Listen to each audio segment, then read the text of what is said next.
Começa agora. Programa Conviver. Apresentação: Afonso Moreira Júnior. Boa tarde a você que nos acompanha pela Rede Boa Nova de Rádio, pela TV Mundo Maior, emissoras da Fundação Espírita André Luiz, e também pelo nosso canal no YouTube e pela nossa página no Facebook. Eu sou Afonso Moreira Júnior, nós estamos no programa Conviver, inteiramente dedicado ao diálogo interreligioso. E eu tenho a grata satisfação, a grande alegria de receber no programa de hoje a presença de um gênio da nossa música, pianista, compositor, mas eu vou falar daqui a pouquinho, Amaral Vieira, sinta-se acolhido, ainda que pelo Zoom, na Fundação Espírita André Luiz. Muitíssimo obrigado, Afonso. Eu deixo aqui também, desde já, o meu abraço, os meus agradecimentos pelo honroso convite. Estou muito feliz por nosso encontro hoje. Eu admiro muito o seu trabalho, eu assisto os seus programas com uma certa regularidade, então eu acho que você está de parabéns pela missão que você abraçou e que você cumpre de uma maneira tão brilhante. Meu Deus do céu, ouvi isso do nosso ídolo da música sacra, do piano, da instrumentação, do belo, do maravilhoso, do perfeito, Amaral Vieira, é uma satisfação muito grande. Agradeço a generosidade do nosso amigo e eu me permito aqui nesse instante apresentá-lo aqui. O currículo dele é bastante extenso. Eu vou procurar resumir, porque nós todos estamos ansiosos pelas perguntas, aquelas perguntas que foram enviadas, algumas sugestões recebidas e separadas. Nós estamos gravando o programa de hoje, então não temos a interação com aqueles que nos ouvem e nos assistem. Então, vamos lá. José Carlos Amaral Vieira é de São Paulo, nasceu em março de 1952, no segundo dia, compositor, pianista, musicólogo e pedagogo. Aos 8 anos de idade, ele deu seu primeiro recital de piano, início da aclamada carreira como intérprete, que teve como ponto máximo até agora o de propor, pela primeira vez, a gravação de toda a obra de Franz Liszt para o piano. No Brasil, teve como professores Souza Lima, do piano, e Arthur Hartmann, da composição. Foi presidente da Sociedade Brasileira de Musicologia entre os anos de 93 e 95. De 98 a 2002, foi presidente da Sociedade Brasileira de Música Contemporânea. No ano de 2000, tomou posse da cadeira número 39 da Academia Brasileira de Música. Por mais de uma década, apresenta na Rádio Cultura, FM de São Paulo, 103.3, aos domingos, 9 horas da manhã, com reprise na terça-feira, o programa de música sacra Laudate Dominum, que é também transmitido por uma rádio de Montevidéu, Uruguai. Em maio de 1999, ainda falando um pouquinho de Amaral Vieira, é importante conhecer o nosso entrevistado, esteve pela 5ª vez no Japão, onde fez uma turnê de 17 concertos. Em março e abril de 2008, fez a sua 8ª turnê no Japão, com 24 concertos, atingindo assim a marca de 250 recitais no Japão, em mais de 200 cidades. É uma maratona. Amaral Vieira, aqui presente conosco, agradecemos mais uma vez a participação. Foi agraciado com 10 prêmios como intérprete e 16 prêmios como compositor, além de distinções, homenagens merecidas.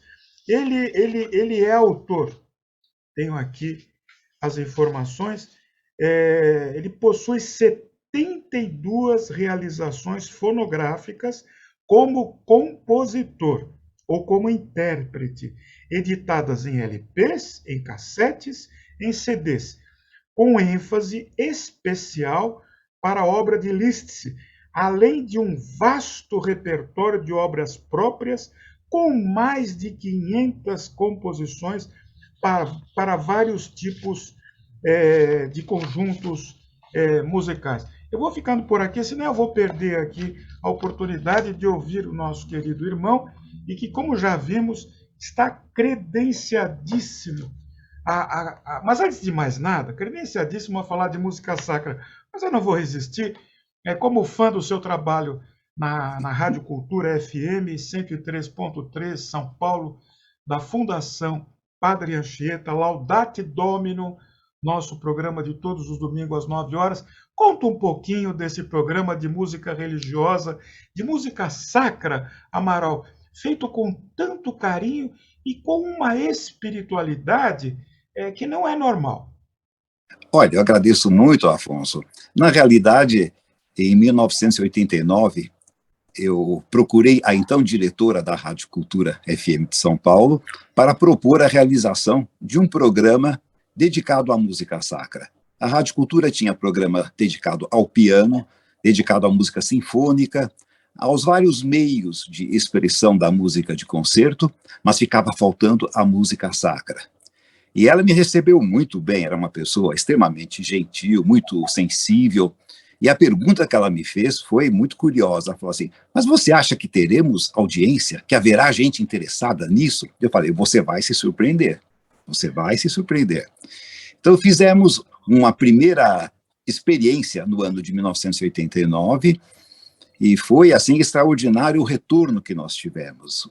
Naquele tempo não havia ainda essa comunicação através da internet, era tudo feito por telefone, então os ouvintes se manifestavam, deixavam recados, deixavam os seus comentários a respeito da alegria como que estavam sentindo pela criação deste programa, e voltamos a fazer a mesma série no ano de 1990, no ano seguinte. Ainda era uma série de 13 programas semanais durante o ano. Em 91, fizemos uma série também, mais uma vez, de 13 programas. Os programas tinham, então, 2 horas de duração, para poder também transmitir as obras mais longas. E a partir de 1993, portanto, o ano que vem estaremos celebrando 30 anos de existência, passou a ser um programa semanal. Olha, eu não sei dizer a você, eu fiz uma estimativa, Afonso, de quantas obras foram transmitidas ao longo desses 33 anos. Dá uma média de, eu creio que cerca de 1.800 composições de músicas sacras, dos mais variados estilos, das mais variadas épocas, desde música muito antiga, música de 3.400 anos antes de Cristo, que, por incrível que pareça, é a música mais antiga que foi preservada e que já é música sacra. É um serviço religioso da Mesopotâmia. E imagine só você, imagine os nossos telespectadores e ouvintes, que coisa maravilhosa. Uma musicóloga, a doutora Anne Kilmer, ficou 15 anos pesquisando o modo de traduzir aquelas plaquinhas com escrita cuneiforme, até conseguir encontrar o sentido dela. Sabia que tratava-se de música, mas não havia como decifrar isso. Foi uma verdadeira Champollion do mundo da música, isso para resultar em 1 minuto e 15 segundos de música. Foram 15 anos de pesquisa imensa, mas eu procuro no meu programa, desde sempre, incluir obras de todas as denominações religiosas, não somente grandes obras do repertório da música católica, da música evangélica, mas também das religiões orientais, da igreja ortodoxa, nós já fizemos da igreja da religião muçulmana, para que o programa tenha uma amplitude e mostre justamente essa diversidade que existe dentro da música sacra, que é uma coisa extraordinária. Muito bem, Amaral. A primeira pergunta eu acredito que você já respondeu, mas eu vou colocar. Qual foi o primeiro registro de música sacra que se tem notícia na história, depois dessa revelação da Mesopotâmia? Sim, até o momento é esta a mais antiga, e que já, na realidade, aumentou em 2.000 anos a anterior, que era de 1.400 anos antes de Cristo. Então, essa de 3.400 já é muito mais distante, mas eu sei que os musicólogos e os linguistas estão trabalhando de uma maneira muito dedicada e que, possivelmente, em poucos anos, teremos ainda alguma coisa mais antiga do que isso, porque a gente sabe que a música de expressão sacra, de expressão sagrada, ela acompanha o ser humano, talvez, desde os tempos dos homens das cavernas. A maior parte das religiões narra o início do universo através do som. No princípio era o verbo, era o logos. E isto nós encontramos em praticamente todas as religiões. Portanto, o som é fundamental para a compreensão das religiões.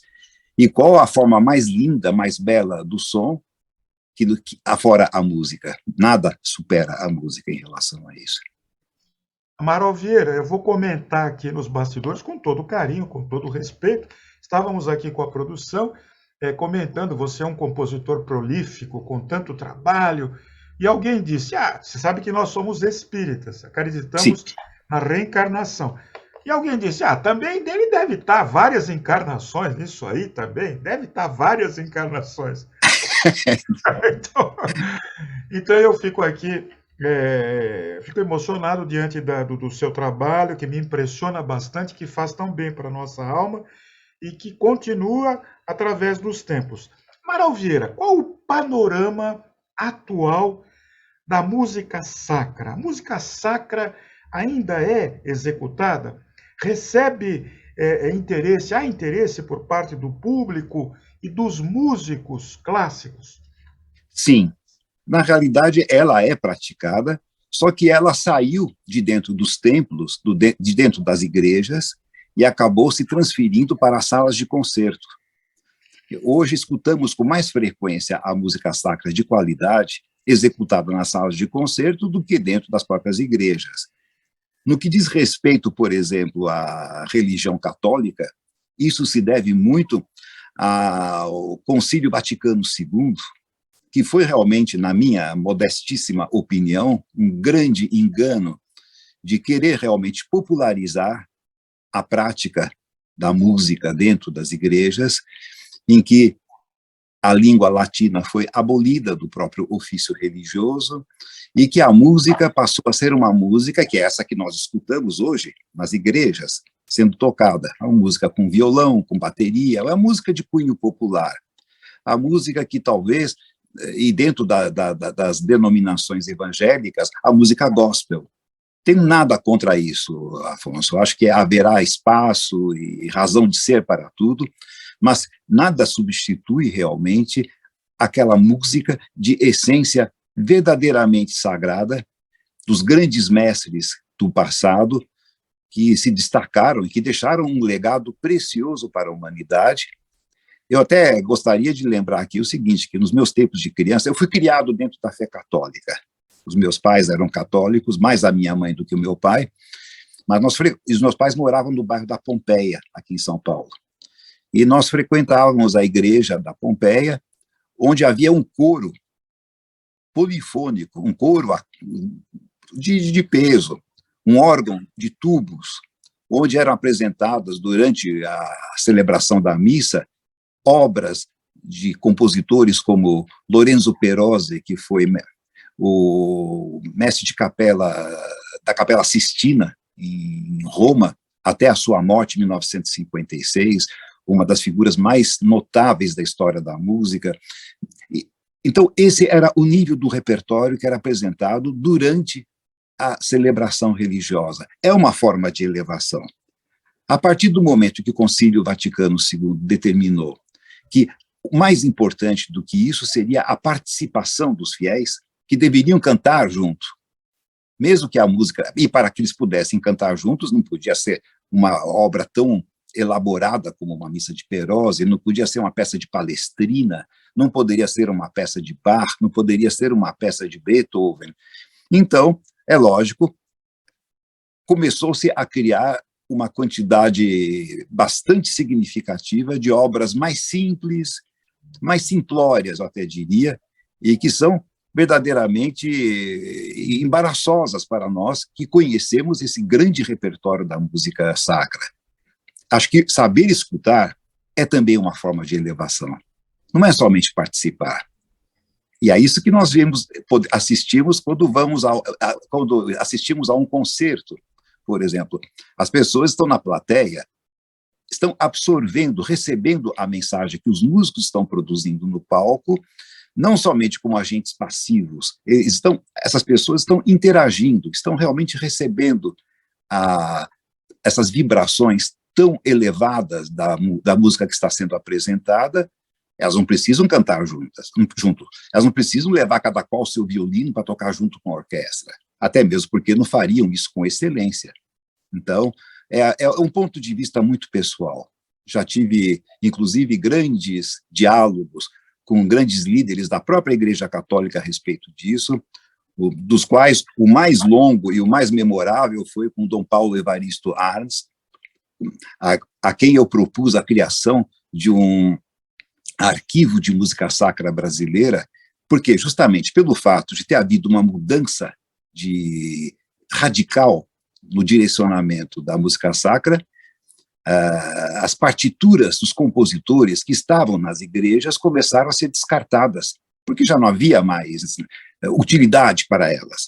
E muitas delas eram manuscritos de compositores brasileiros de século XVIII, de século XIX, de comecinho de século XX, e os padres, acho que não viam nenhuma utilidade nisso, e começaram a jogar isso, fazer fogueiras, jogar nas caçambas. Então, eu recorri ao Dom Paulo, solicitando que a igreja se movimentasse, que a igreja desse um passo na preservação desse patrimônio da música brasileira, e com grande custo, eu preciso dizer assim, muito sinceramente, o que eu consegui dele foi que ele me cedesse uma sala na Catedral da Sé, para que eu começasse a montar um arquivo de música brasileira.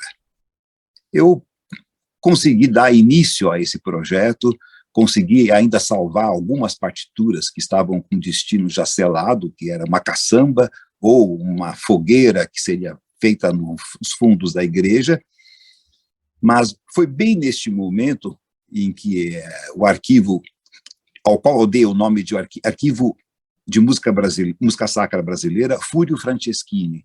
Fúrio Franceschini foi um grande músico italiano, um grande organista, compositor italiano, que se mudou para o Brasil no comecinho do século XX, e aqui passou toda a sua vida quase centenária, foi mestre de capela da Sé de São Paulo, e que passou por todo esse processo de transformação que aconteceu durante o Concílio do Vaticano II de 1962. Ele se viu obrigado, um homem que tinha dedicado toda a sua vida à música sacra, a compor música, umas missas um pouco mais simples, em português, para que o povo pudesse compreender e pudesse também cantarolar junto com isso. Mas quando o arquivo estava começando a adquirir realmente uma consistência maior, começou o meu trabalho muito intenso com o Japão. Então, eu passei a ter cada vez menos tempo, eu tive que realmente deixar isso para trás, não consegui encontrar uma única pessoa sequer interessada em levar adiante essa missão. Eu tive que dar prioridade àquilo que era realmente mais urgente naquele momento, que era realmente uma atividade de concertos num país tão distante e tão fechado como é o Japão. Então, a partir desse momento, eu realmente tive que abandonar praticamente o arquivo, que está atualmente na Cúria Metropolitana de São Paulo, e que eu acho que, na pior das hipóteses, Afonso, será lembrado como um esforço. Não é que todos ficaram de braços cruzados, algumas pessoas tentaram ainda manter esse patrimônio da música brasileira, que não é um patrimônio pequeno. Nós temos grandes nomes de grande destaque. Eu gostaria de ressaltar aqui, por exemplo, a figura do padre José Maurício Nunes Garcia, que era neto de escrava, é um compositor nascido no século XVIII e que entrou para a igreja como forma de não morrer de fome. porque era uma sociedade realmente muito preconceituosa, a do Rio de Janeiro, a sociedade do Rio de Janeiro, a sociedade colonial. E ele foi um compositor que se dedicou predominantemente à criação de obras sacras. As obras dele foram reconhecidas até mesmo na Europa, enquanto ele era vivo, porque passaram pelo Brasil alguns músicos, alguns compositores de grande renome internacional e que voltaram encantados para a Europa, contando que havia um padre mulato aqui em São Paulo, aqui no Brasil, no Rio de Janeiro, que compunha missas realmente extraordinárias, e assim o padre José Maurício acabou se tornando, após a proclamação, com a chegada de Dom João VI, mestre de capela real, e após a proclamação da independência do Brasil, em 1822, mestre de capela, da Capela Imperial, e que deixou uma obra extremamente consistente, de grande valor artístico, e que o brasileiro não conhece, infelizmente. Para você que está chegando aí agora, nós estamos conversando com Amaral Vieira, compositor, pianista, ele que está à frente do programa Laudate Domino, da Rádio Cultura FM 103.3, emissora da Fundação Padre Anchieta. Amaral Vieira, o que diferencia a música erudita, popularmente conhecida como música clássica, da chamada música sacra? Quais são os elementos que configuram a música como efetivamente sacra? Bem, é uma pergunta que, se nós tivéssemos umas 2 horas e meia para conversar, seria absolutamente perfeito, Afonso. Mas eu diria o seguinte: a música sacra é integrante, ela faz parte da música chamada música erudita, música clássica.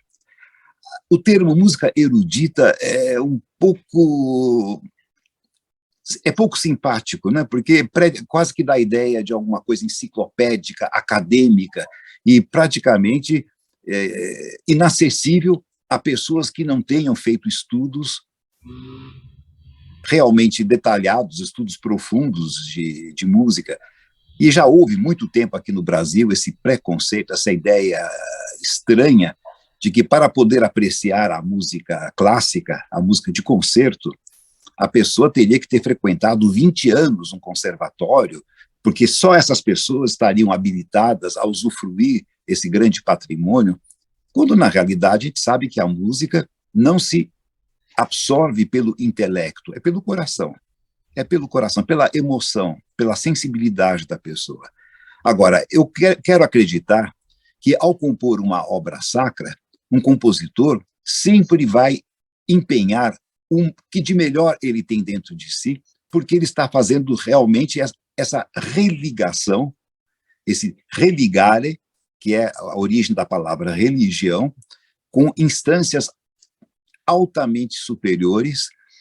Então, ele dificilmente vai escrever uma obra sacra que seja somente uma obra de ocasião, uma obra que ele esteja escrevendo com muita pressa, ou com muito, ou somente pensando na remuneração que ele vai receber por essa composição, se tiver sido uma encomenda. Eu acho que todo compositor de música sacra que acabou se destacando ao longo da história, ele deu a essas composições o melhor que ele tinha dentro de si.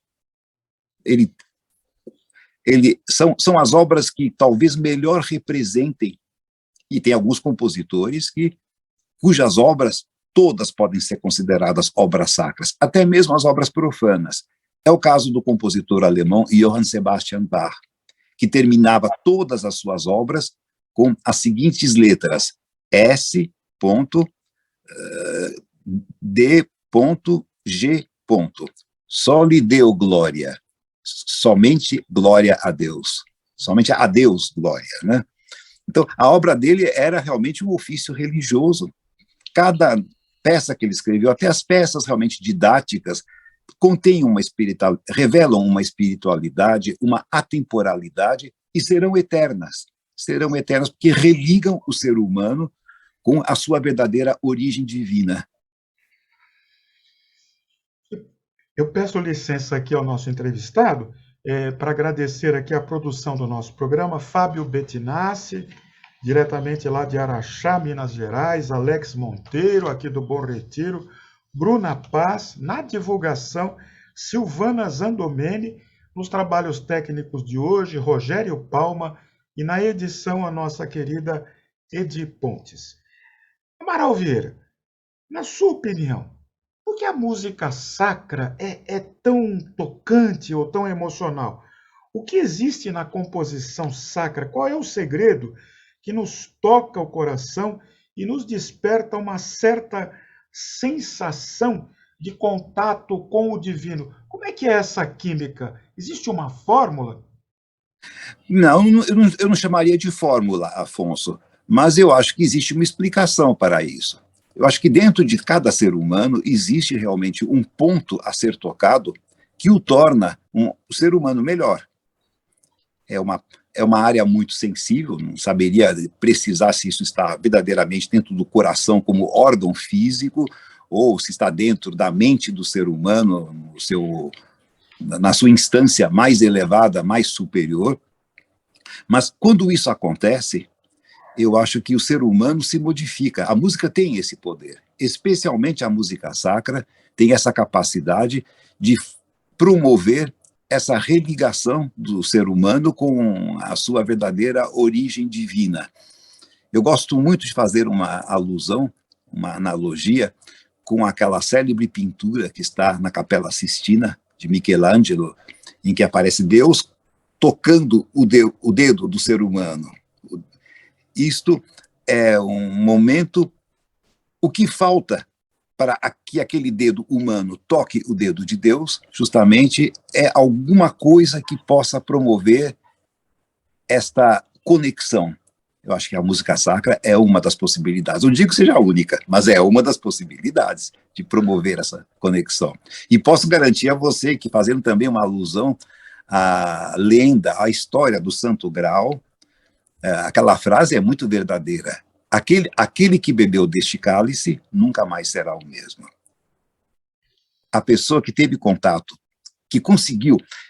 Deixa-me tentar explicar isso de modo um pouquinho mais claro. Vamos imaginar que nós temos um muro diante dos nossos olhos, que está permanentemente fechado, mas que por algum motivo misterioso, ele se abre por uma fração de segundos e a pessoa enxerga o outro lado e ele se fecha novamente, esse muro. Quem enxergou o lado de lá vai querer repetir essa experiência, custe o que custar, porque o que ele enxergou realmente é a sua verdadeira natureza, é a sua verdadeira grandiosidade como ser humano. E a música sacra é um dos elementos que permite isso. Dentro da literatura, dentro da própria história das religiões, existem muitos conceitos que a minha mente binária, que não é muito diferente da mente de um computador, não tão ágil, evidentemente, mas que funciona também como sim, não, direita, esquerda, quente, frio, noite, dia. Existem muitas limitações. Por exemplo, o conceito de infinito. Como é que eu vou conseguir compreender o que é infinito com a minha mente concreta, minha mente como cérebro? O conceito de eternidade. Como é que eu vou conseguir entender o que é eterno?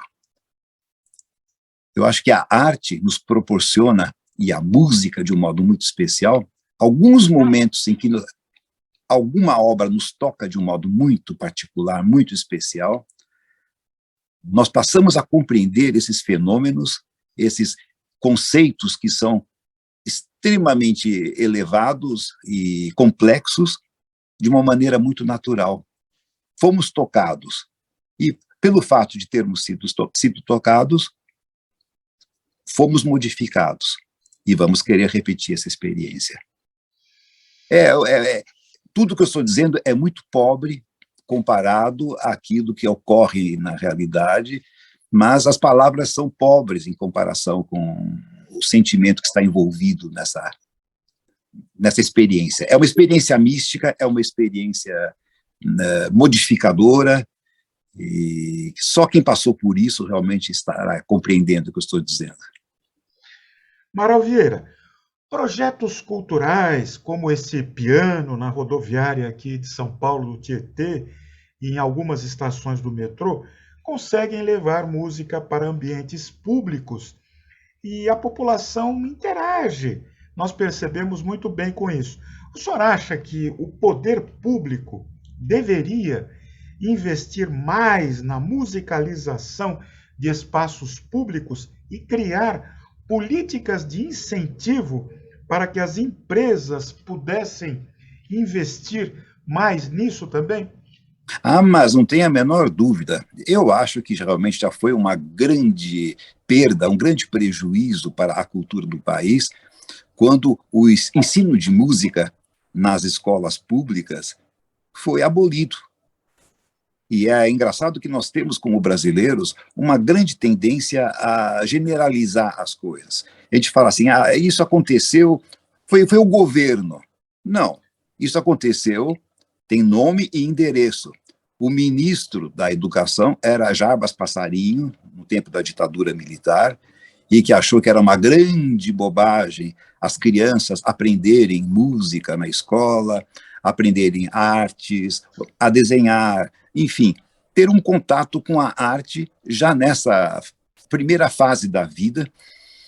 E acho que o objetivo de se ensinar música nas escolas não era transformar cada um que aprendesse num músico futuro, num profissional, mas era realmente abrir os ouvidos, abrir as comportas, a sensibilidade daquela determinada pessoa para alguma coisa que seria realmente um tesouro para a sua própria vida. Mas como isso, no fim, foi completamente abolido, eu acho que as iniciativas como essa que você mencionou, de ter música mais presente em vários espaços públicos, claro, tudo isso merece ser incentivado, mas eu sou muito cético em relação a que isso venha efetivamente a acontecer. Eu sinto a cultura brasileira em franco declínio, está bastante deteriorada. Eu não sou uma pessoa pessimista, pelo contrário. Eu procuro ver assim, o lado bom de tudo, e acho que tudo pode ser modificado com a intervenção do ser humano, com a determinação, com a resiliência. Mas eu vejo que, por exemplo, com o advento da tecnologia, é muito difícil hoje em dia a gente conseguir convencer uma criança a seguir estudos de um instrumento musical. A gente vê que, eu penso no meu tempo, eu comecei a estudar piano quando eu tinha 6 anos de idade, por vontade própria. A minha irmã, que era mais velha do que eu, 5 anos, estudava piano, porque isso fazia parte da educação de uma moça daquela época, estudar piano. Mas eu ficava perto do instrumento, assim, encantado com aquilo, tentando encontrar alguma relação entre as partituras que ela tinha na estante do instrumento e aquilo que ela estava tocando.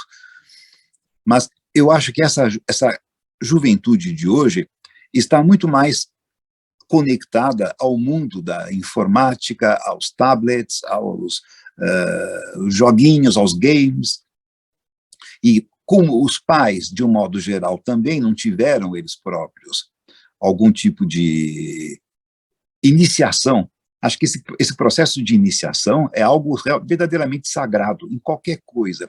Iniciar alguém numa determinada disciplina, numa determinada arte, é algo sagrado, é algo que tem realmente um valor inestimável. Se ninguém se dispuser a fazer isso, permanecerá sempre alguma coisa insuperável, um abismo. E é mais fácil a pessoa realmente, então, voltar a repetir aquela ladainha que nós estávamos nos referindo agora há pouco. Mas a música é algo realmente para uma pessoa muito culta, para uma pessoa muito preparada, para uma pessoa que tenha recursos, é um grande engodo isto tudo. Nós já tivemos tantas e tantas experiências de pessoas extremamente simples e que se mostraram receptivas e que tiveram uma compreensão de uma sinfonia de Beethoven, de uma abertura de Tchaikovsky, sei lá, das grandes obras da literatura musical, de uma peça de Villa-Lobos, de uma peça de Carlos Gomes, que tiveram uma reação tão positiva a isto, apesar de não terem, muitas vezes são pessoas que sequer alfabetizadas são, mas são pessoas sensíveis, são pessoas que são realmente, não são diferentes dos outros, mas é preciso oferecer. Agora, quem que vai convencer as nossas autoridades, os nossos governantes, que isto realmente tem o seu valor, tem o seu propósito, e que isso vai resultar em algo que não seja somente votos, né? Quando a pessoa está em busca de votos, ela vai querer realmente algo que tenha um resultado imediato. Eu tive um amigo já falecido, com quem eu tive uma vez uma grande conversa a respeito da música clássica aqui no Brasil, e ele, de um jeito muito deprimido, falou assim, ele me chamava de Amaralzinho. Ai, Amaralzinho, a música clássica aqui no Brasil é algo que só vai acontecer daqui a 500 anos. Falei, bem, quem sabe você esteja certo. Mas se começarmos a fazer alguma coisa agora, daqui a 50 anos, faltarão 450. Daqui a 100 anos, faltarão 400. Aplausos, aplausos. Mas é preciso alguém que se comece a fazer alguma coisa, senão daqui a 100 anos continuam faltando 500. E daqui a 200 anos faltam ainda 500. Então, eu sinto que nós estamos realmente numa verdadeira cruzada cultural, uma cruzada espiritual, no fundo é isso, para que os valores mais elevados, os valores que possam verdadeiramente dar sustentação a um ser humano que possa viver uma vida mais feliz, mais plena, uma vida mais digna. Nós estamos sozinhos nessa luta. Nós temos, evidentemente, a ajuda de outras esferas muito poderosas, tudo isso. Eu gostaria de contar uma coisa a você, Afonso, que muitas pessoas se espantam quando eu digo isso, porque o meu programa é de música sacra, então muitas pessoas me imaginam como uma pessoa assim, extremamente religiosa, no sentido cristão da palavra. Eu sou budista, a minha religião é o budismo. Foi algo para o que eu me despertei com essas frequentes viagens ao Japão, e o budismo, assim como o espiritismo, acredita muito na reencarnação. Não é que acredita, tem absoluta convicção de que isso existe. É por isso que algumas pessoas já vêm para esta vida com alguma bagagem um pouco maior do que outras, e isso explicaria tantos e tantos fenômenos. Como é que se explica, por exemplo, que um moleque feito Wolfgang Amadeus Mozart, aos 5 anos de idade, era capaz de tocar todo e qualquer instrumento, compunha obras complexas. Quando tinha 8 anos, já tinha composto a sua primeira sinfonia, tinha escrito, aos 10 anos, já tinha escrito 2 óperas. Como é que é possível explicar isso do ponto de vista racional? É uma bagagem que esse menino já trouxe de outras vidas, de outras existências, e que deu continuidade a esse trabalho para deixar um legado para a humanidade. Não para fazer disso algo que, para o seu próprio engrandecimento, para receber aplausos ou riquezas em contrapartida, mas pensando na humanidade como um todo.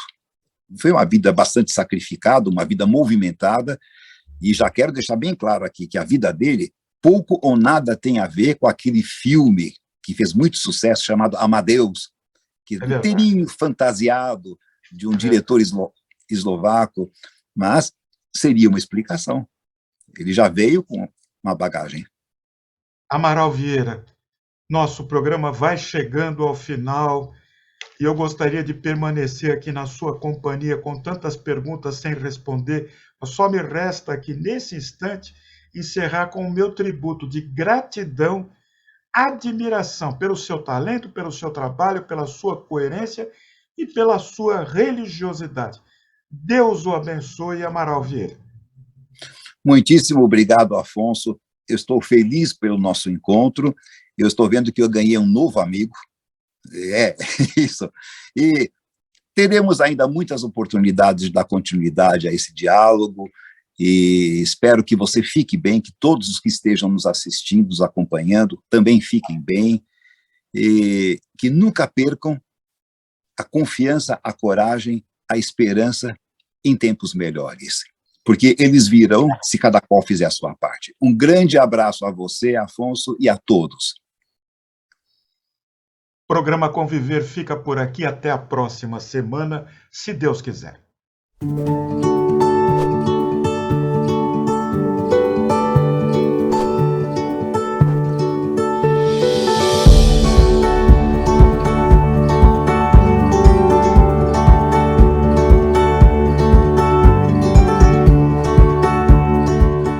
Você acompanhou Programa Conviver.